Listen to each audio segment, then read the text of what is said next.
নমস্কার, আমি জ্যোতিষ সম্রাট বিনয় শাস্ত্রী। আশা করি ঈশ্বরের কৃপায় আপনারা ভালোই আছেন। আজকে আমার ভিডিওর আলোচ্য বিষয় কুম্ভ রাশিতে যে ত্রিগ্রহের যোগ, এতে তুলা রাশি বা লগ্নের জাতক জাতিকারা কিভাবে প্রভাবিত হবেন। দেখুন, এখানে আছে রাহু, শুক্র এবং বুধ, এরা তিনজনাই কিন্তু মিত্র। আবার যে ঘরে বসে আছে শনিদেবের ঘর, কুম্ভ রাশি, শনিদেবও কিন্তু এদের মিত্র। অর্থাৎ এই চারজনে একটা গ্রুপ, মিত্র গ্রুপ, ফলে পরস্পরকে হেল্প করবে। স্যার, তুলা রাশি সাপেক্ষে শুক্র হচ্ছে লগ্নপতি, তার লগ্নপতি আছে কোথায়? পঞ্চমে। কুম্ভ রাশি মানে পঞ্চম। তাহলে কী হবে?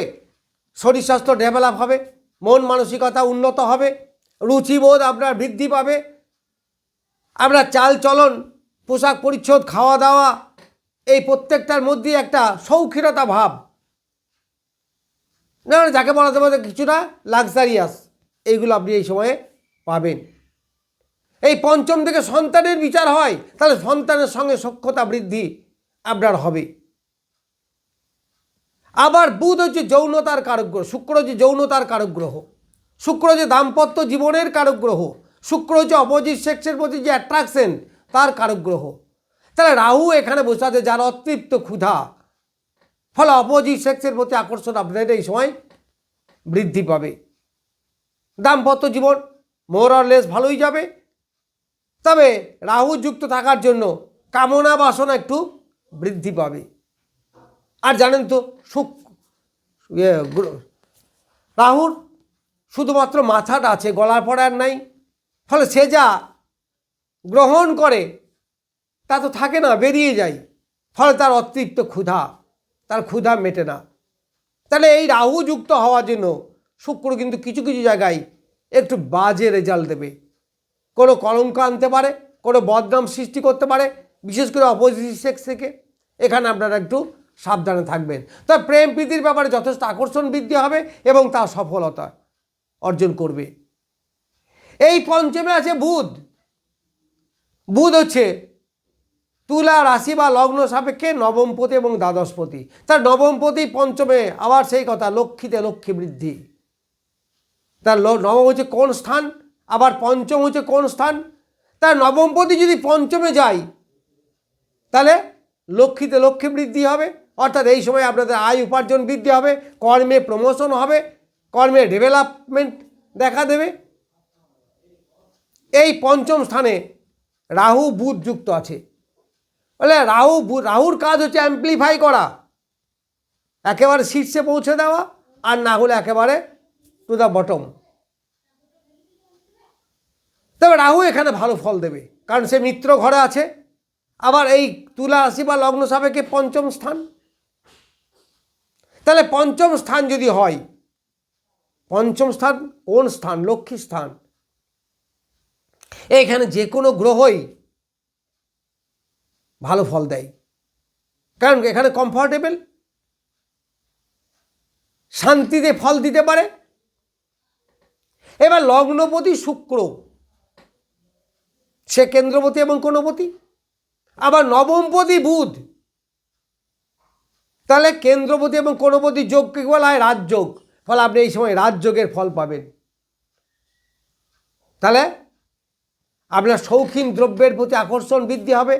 যারা শৌখিন দ্রব্যের ব্যবসা করেন, কারণ বুধ থেকে ব্যবসা আর শুক্র থেকে হচ্ছে সৌন্দর্য, লাক্সারি, ফলে যারা কম্পিউটার ওরিয়েন্টেড ব্যবসা করেন, যারা সাজ পোশাকের ব্যবসা করেন, যারা উন্নত মানের খাবার বা স্টাইলিশ খাবার, এই সমস্ত ব্যবসা করেন, মানে যা উন্নত, যা রুচিশীল, যা আমরা ভোগ করি, যার থেকে আমাদের সূক্ষ্ম মানে কী বলে সুখ বৃদ্ধি হয়, যা থেকে আমাদের ভোগ বৃদ্ধি হয়, এইগুলো সবই হচ্ছে শুক্র।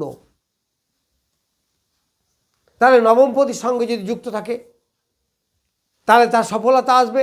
আবার রাহুর সঙ্গে যুক্ত থাকার জন্য আকাঙ্ক্ষা বা লোভ বা তৃষ্ণা, হোয়াট এভার, যাই কিছুই বলুন না কেন, বৃদ্ধি পাবে।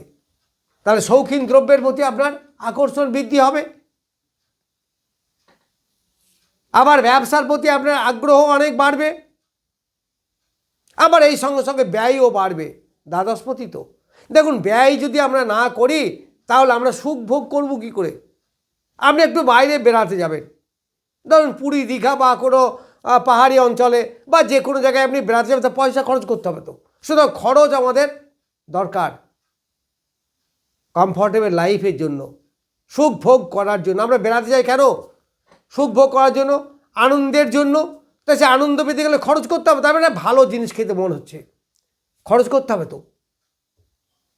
তাহলে এই যে খরচ যদি না হয় তাহলে আপনার সুখ বৃদ্ধি হবে কী করে? শৌখিনতা আসবে কী করে? ধরুন আপনার একটা ভালো কিছু কিনতে ইচ্ছা করছে, কোনো শৌখিন দ্রব্য,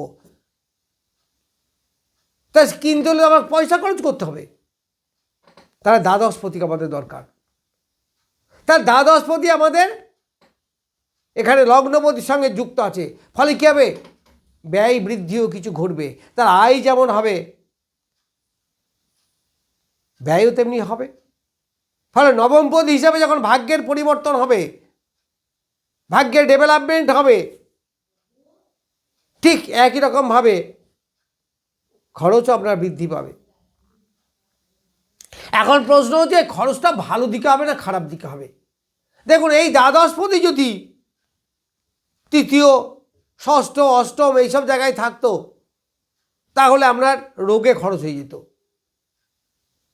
তাহলে আপনার পয়সাগুলো কেউ ধার নিয়ে দিত না, এইভাবে অপচয় হতো, বা কোনো নিষিদ্ধ খাবার এইসবে নষ্ট হতো, বা অপোজিট সেক্সের জন্য নষ্ট হতো। কিন্তু এখানে তুলা রাশি বা লগ্ন সাপেক্ষে পঞ্চমে আছে, ফলে শুভ ফল দেবে। তাহলে শুভ দিকে আমার এই খরচটা হবে। ছেলের এডুকেশন হতে পারে, আবার কোনো ফ্ল্যাট কিনলেন বা গৃহ নির্মাণ করলেন বা কোনো জায়গা জমি কিনলেন বা নিজের শৌখিনতা বৃদ্ধি করার জন্য কোনো কিছু কিনলেন, এইসব পারপাসে খরচ হবে, সে তো ভালো। আবার এই সময়ে আপনি ডিসিশন মেকিং করতে পারবেন ভালো, কারণ বুধ এইখানে বসে আছে। এবার রাহু মাঝে মাঝে উস্কানি দেবে, তবে রাহু এখন নিজের নক্ষত্রে বলবান, তার প্রভাবও কিন্তু আছে। এই বালক বুধ, সে তো বালক, তার নিজের তো ম্যাচুরিটি কম। এই জন্য দেখবেন যাদের বুধ খুব ভালো তাদের দেখে বিশাল ব্রেন আছে, কিন্তু সাংসারিক কোনো বুদ্ধি নেই, বাস্তব বুদ্ধি কম। এরা বাচ্চা ছেলে যা হয়, এরা একটু বালক বালক দেখতে হয়, কথাবার্তাগুলো অনেকটা মানে কি বলবো, সত্যি কথা বলা বা সরল মনের যাকে বলা হয়। তাহলে সে যদি রাহু দ্বারা প্রভাবিত হয় তাহলে অনেক সময় কিন্তু ডিসিশন মেকিংয়ে প্রবলেম সৃষ্টি করে, কারণ রাহু দ্বারা পরিচালিত হবে। এবার আপনি তো জানেন, আমরা সবাই কম বেশি জানি যে রাহু ভালো ফল দেয় খুবই কম, খুবই কম। আমরা বলি যে রাহু দিলে একবারে রাজা করে দেয়, দেয় ঠিকই, তবে সেটার পরিমাণ সংখ্যা খুবই কম। তাহলে এখানে রাহু যেহেতু পঞ্চম স্থানে আছে, মিত্র ঘরে আছে, আবার বুধও তার মিত্র, ফলে খুব খারাপ যে করবে তা নয়। তবু আমি বলবো যে বুধ যতদিন এখানে থাকবে, রাহু তখন 1 বছর থাকবে।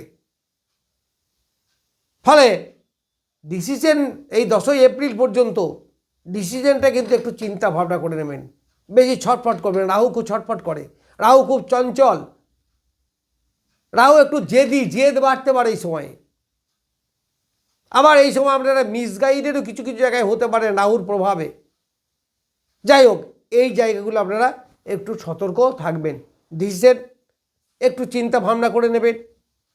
তবে লগ্নপতি বুধ শুক্র যেহেতু এখানে যুক্ত আছে, তবে বুধ আর শুক্রের যোগে কিন্তু রাহু আপনাকে ডিস্টার্ব করতে সেরকম পারবে না। তবে পঞ্চমে আছে তো কামনা, বাসনা, লোভ, লালসা এইগুলো বৃদ্ধি করবে। এইগুলো বৃদ্ধি করা একদিকে ভালো, কারণ আমাদের যদি লোভ, লালসা, কামনা, বাসনা এগুলো না থাকে তাহলে আমরা কেমন করে উপার্জনের পথে যাব, কেমন করে আমাদের চেষ্টা বৃদ্ধি হবে, আমাকে ভালো রেজাল্ট করতে হবে। এই কামনা যদি, বাসনা যদি আমার না থাকে তাহলে আমি ভালো রেজাল্ট করার জন্য পড়াশুনো করবো কতটা? তাহলে কামনা বাসনা যার বৃদ্ধি আছে, যার বাড়ে, সেই তো বেশি পড়াশুনো করে, বেশি ইনকাম করতে হবে যে ভাবে, সেই তো বেশি পরিশ্রম করে।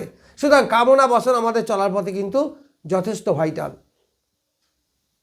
তার মানে এক কথাই বলা যেতে পারে যে তুলা রাশি বা লগ্ন সাপেক্ষে এই যে ত্রিগ্রহের যোগ বা তিন বন্ধুর যোগ আপনাকে যথেষ্ট সফলতা এনে দেবে, এতে কোনো সন্দেহ নেই। এবং এটা চলবে মোটামুটি 10ই এপ্রিল পর্যন্ত বুধের অবস্থান, আর রাহু তো এখানেই আছেই। যাই হোক, আমি তুলা রাশি বা লগ্নের উপরে ত্রিগ্রহের প্রভাব কেমন পড়বে সেই সম্বন্ধে কিছু বললাম। নমস্কার, আজ এ পর্যন্তই।